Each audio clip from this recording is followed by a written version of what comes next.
Oliver, it's good to see you. And has this move persisted longer than you would have thought? Yeah, it really has. As you had alluded to from the start of the segment, corn, soybeans, and wheat have just been really on a tear from the beginning of the year after we get bullish catalyst after bullish catalyst after bullish catalyst. The first catalyst to start the year was obviously the bullish input costs, which we all know about.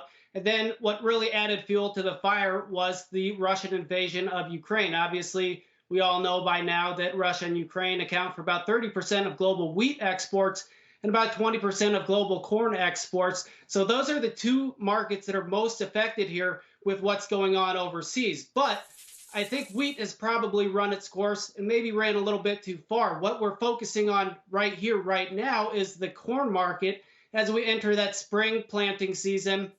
And weather becomes a lot bigger of a factor going forward, which, as we know, in the Midwest, can be a coin flip from day to day. The most recent USDA report that showed prospective plantings and how many acres of corn we're going to plant came in at 89.5 million acres. That's about 3 million acres less than the average analyst estimate. So lower acres in corn is driving prices higher and higher and higher. We've tacked on about $1 since that last USDA report. Let me ask you two questions. You referred earlier to, we knew early in the year about, quote, higher input costs. What are those input costs that were higher and why?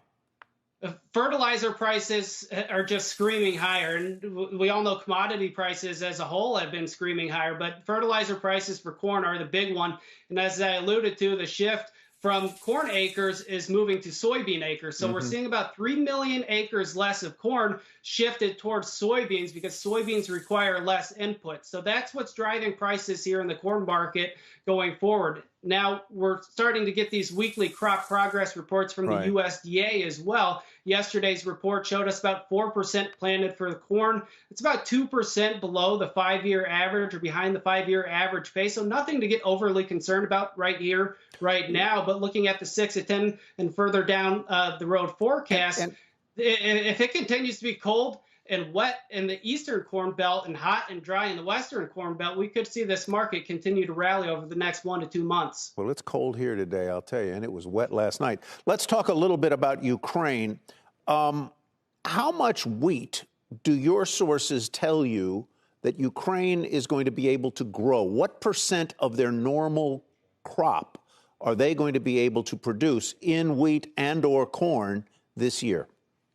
Well, it's definitely been diminished and cut substantially. Now, when we're looking at the wheat market, a lot of countries that grow wheat use it for domestic purposes, and the United States grows a lot of wheat as well, and we use that largely for our consumption.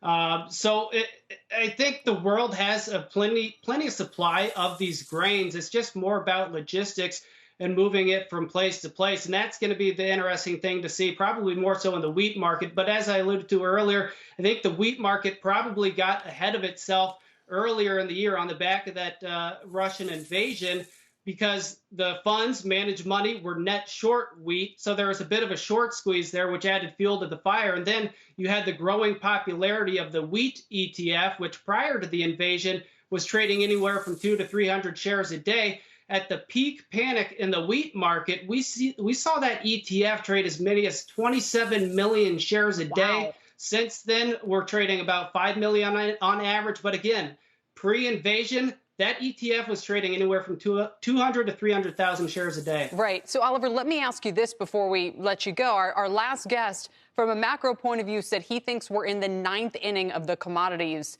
move in the market and only the 2nd inning of a demand slowdown. What's your response to that?